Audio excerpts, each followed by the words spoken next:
Hello, my name is Kim Gibson, and I wanted to talk about my spiritual journey. I think so many people go ahead and wonder.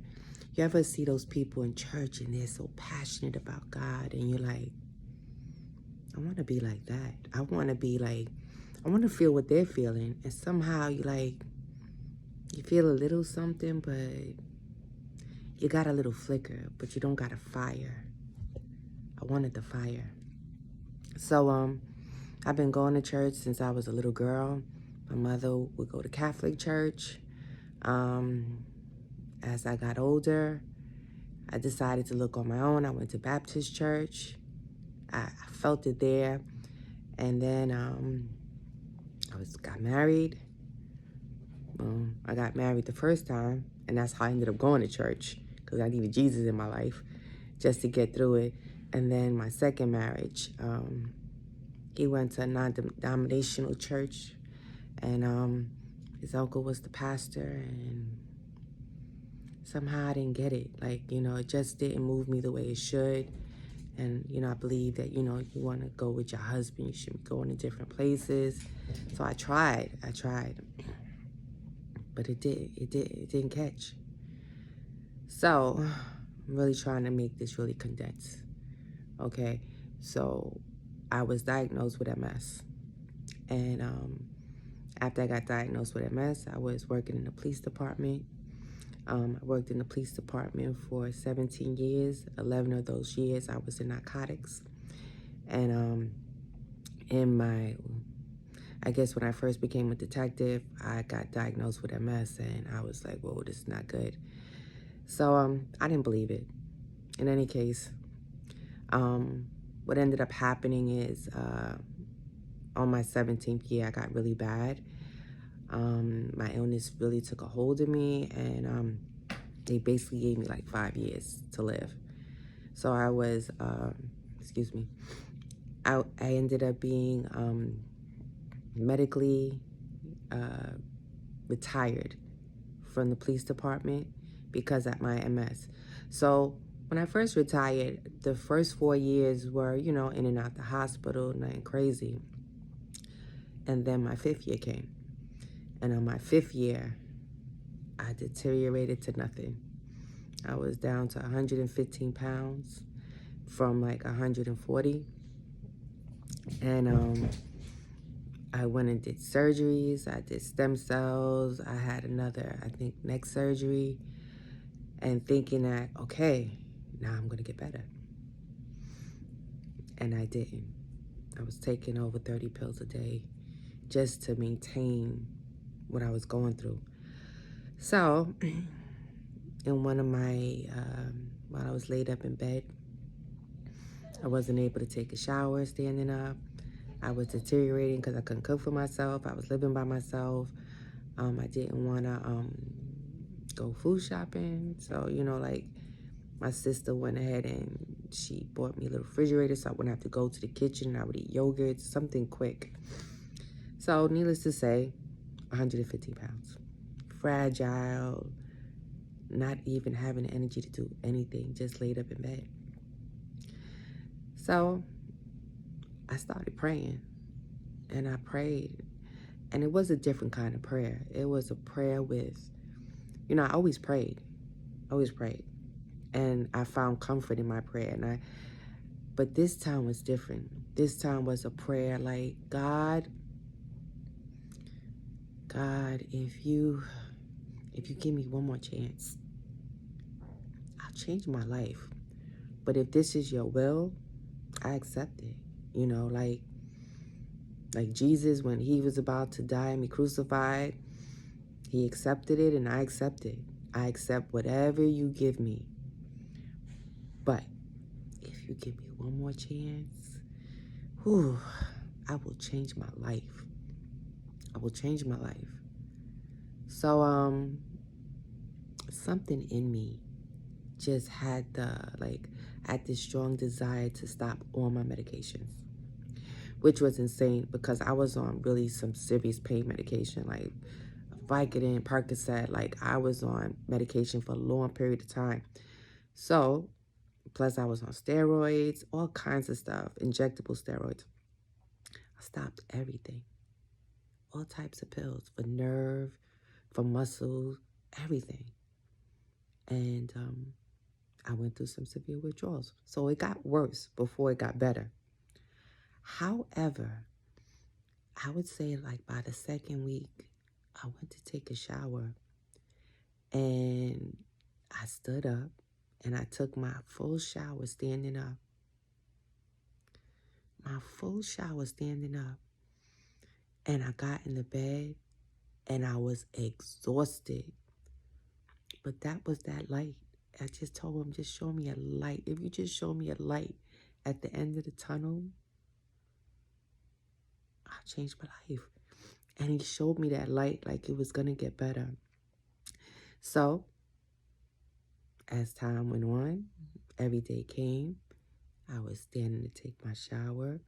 I was able to stand more. I was able to do more things. Before you know it, I was in the gym, working out like I used to. So, now, I don't want to make this too long, but I'm going to keep on going. So, I'm at the gym working out. This is close to like Thanksgiving time. I'm, getting cards together, mailing them out, Happy Thanksgiving and stuff like that. I got them free in the mail, so I got to use them. So I go to the post office, and as I'm going to the post office, there was this guy trying to give away free stuff. So he's like, can I give you something? And I'm like, no, I'm good. Thank you. He's like, can I give you some chicken? I have some meat here. Can I give you some meat? And I'm like, I'm vegan. I don't eat meat. He goes, oh, vegan. Oh, wait a minute. He goes back and he comes back with like a big bag full of raisins and stuff. It says, do you eat these? Do you eat raisins? I said, sure, yeah, I eat those. So I said, what is this? Turns out it was a church. Not only was it a church, it was an outreach church.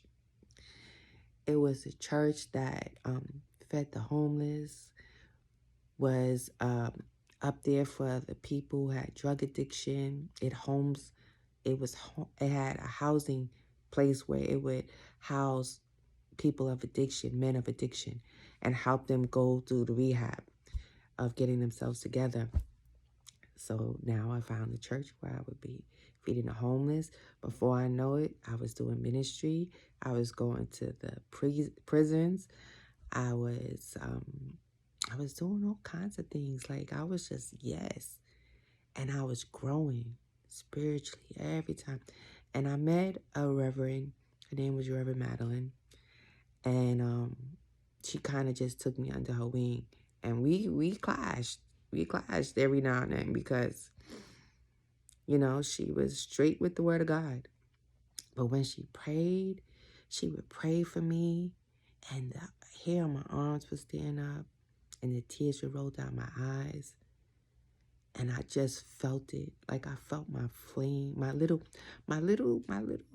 flicker was growing each and every day. And I started to do things.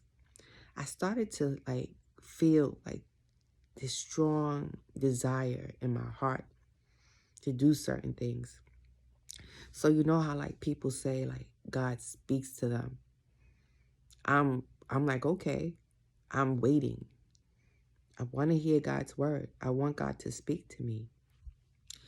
So it wasn't long, I would tell her he doesn't speak to me.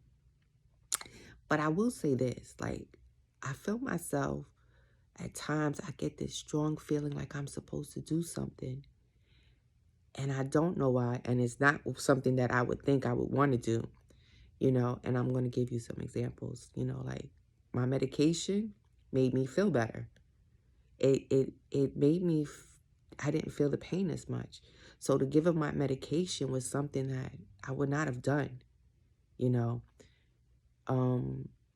As I was in the church, I had a feeling of I wanted to go and do a missionary trip. Now, because of my age, And because of my illness, that would be something that I cannot do, because anything could set off my MS and I can have an attack. So, but I felt this strong pulling, like I wanted to go ahead and do a missionary trip. I also started, like, I was in the church, you know, there was a woman that needed a place to stay. I didn't know her, but she needed a place to stay. Her mom found out she was pregnant. She had a child. And I felt the desire to let her in. I let her stay at my house for a little while. I didn't know her. She could have robbed me. She could have hurt me. She could have set me up. She could have did all kinds of things. But she didn't, you know. But in the Bible, it says that if someone needs something, would you open the door to them? So I did. I realized that I started to realize those desires that I had, those feelings of doing something strong, was God talking to me. And you know, when I spoke to my reverend and I told her about these things, she said, that's how he speaks to you. And you know it's him speaking, because whatever that feeling is, you'll find it in the Bible. So I had this condo in Jersey that was really nice. I spent, my kids were grown, so I went all out and bought me expensive furniture and furnished it. It was beautiful.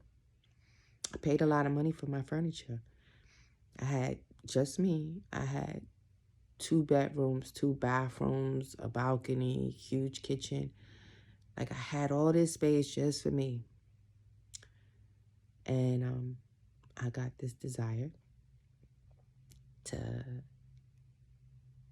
go ahead and give up my apartment. Give up my apartment and move in with my mother. My mother had a house.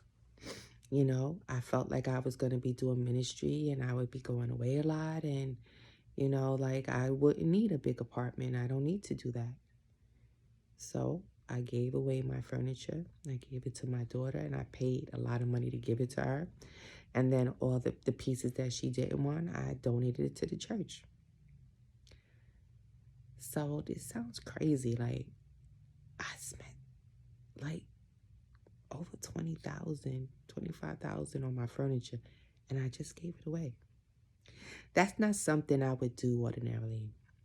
But you know what? In the Bible, it talked about a prince or a king that came to Jesus, and he said he lives by God's ways, and he's faithful, and what does he need to do?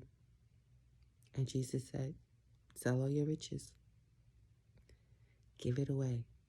He said, give it away. And the poor king, he was so sad because he felt like he couldn't do it. Now, I'm not a queen, obviously, but that was a lot for me. That was something that my pension money, I worked hard for it. And it took me a long time before I could have something really nice of mine, by myself. So giving that all up, that was all my riches. So I moved in with my mom. I went on my missionary trip. Everything I wanted to experience, God covered me. People got sick. They were younger than me. I went with a Russian group. They didn't even speak the same language, and we went to Panama. It was crazy. Like, all the things I experienced was just from the Bible, and it was just an amazing experience. And I grew. And I grew. And he kept me. I didn't get sick until I got home. And that, to me, was a blessing. I stayed in a hut. They had no showers. They had no electricity. Our food was made right there. There really wasn't a way of no dishwashing liquid to wash the stuff. the toilet was the ocean, it humbled me. And when I got home, it was so crazy because I thought about how I downsized to this one room, and this one room seemed like a castle. So I grew. So this is just one of my testimonies. I have so many, and I would love to share them with you.